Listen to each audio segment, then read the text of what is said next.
In the small, unassuming town of Eldridge, the air was thick with the weight of sorrow and the whispers of secrets long buried. Emily, a bright and spirited 23-year-old, had been the light of her mother Margaret's life. But that light was extinguished too soon, leaving behind a darkness that enveloped their modest home like a shroud. Emily's death had been ruled an accident, a tragic fall while hiking along the cliffs that bordered the town. But as Margaret stood at the edge of her daughter's empty room, she felt a gnawing unease, a sense that something was amiss. The days following the funeral were a blur of condolences and quiet grief. Margaret found solace in the familiar routines of her life, but the absence of Emily was a haunting presence that lingered in every corner of their home. It was during these long, sleepless nights that the first signs of the supernatural began to manifest. It started with wet footprints appearing on the wooden floor, leading from Emily's room to the living room, as if someone had stepped in from the rain, though the skies had been clear.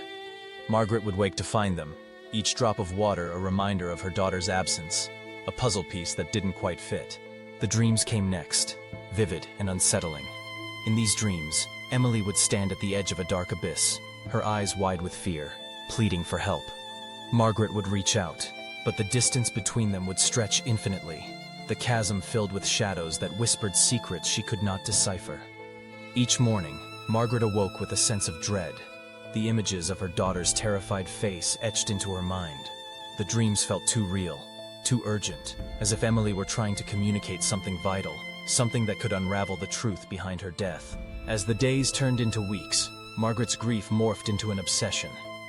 She began to investigate Emily's life, combing through her belongings, searching for clues that might illuminate the darkness surrounding her daughter's last days. It was then that she stumbled upon a small, leather-bound journal hidden beneath Emily's bed. The pages were filled with her thoughts, dreams, and the occasional mention of Daniel, her enigmatic boyfriend. At first, the entries were filled with youthful exuberance, tales of shared laughter and adventures. But as the entries progressed, a shadow fell over the words, a growing unease that hinted at something deeper. Margaret's heart raced as she read about Emily's concerns regarding Daniel.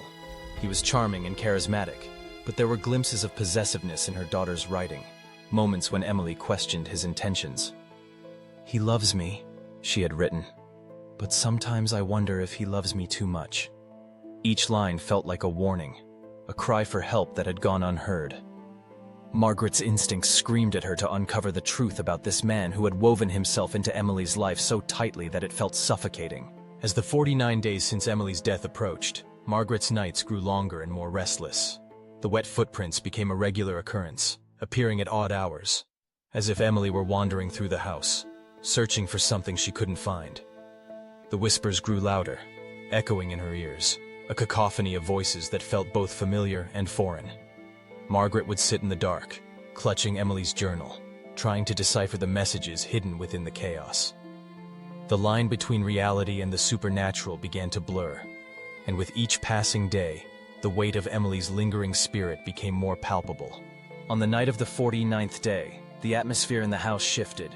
A chill settled in the air, and Margaret felt a strange compulsion to revisit the cliffs where Emily had fallen. The moon hung low and heavy in the sky, casting an eerie glow over the landscape. As she approached the edge, the wind howled, carrying with it the faintest sound of her daughter's laughter, twisted and haunting. It was a sound that sent shivers down her spine, a reminder of the joy that had once filled this place. Suddenly, the whispers intensified, swirling around her like a tempest. Margaret's heart raced as she felt a presence beside her, a cold breath against her skin. She turned, and there stood Emily, translucent and ethereal, her eyes filled with sorrow and rage. "Mom," she whispered, her voice a mere echo of the vibrant girl she once was. "You have to listen. Daniel.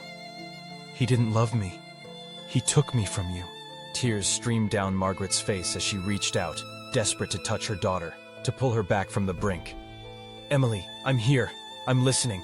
Tell me what happened." But the apparition flickered, a reflection of the pain that had consumed her. "You have to make him pay," Emily urged, her voice growing stronger, more insistent. "He needs to understand what he did." In that moment, the weight of the truth crashed over Margaret like a wave. Daniel had been more than just a boyfriend. He had been a shadow in Emily's life, a darkness that had taken root and festered. She felt a surge of anger, a primal instinct to protect her daughter even in death. "I will make him pay," she vowed, her voice steady and resolute. As the first light of dawn broke over the horizon, Emily's spirit began to fade, a look of relief washing over her features. "Thank you, Mom," she whispered before vanishing into the ether. Margaret stood alone at the edge of the cliffs, the weight of vengeance heavy on her heart. She knew what she had to do, and with each step back to her car, she felt the chilling grip of Emily's spirit guiding her, urging her forward into the unknown. In the days that followed, Margaret confronted Daniel, her resolve unwavering. The truth unraveled like a thread, exposing the darkness that had intertwined their lives. As she stood before him, she felt Emily's presence beside her, a fierce protector urging her on.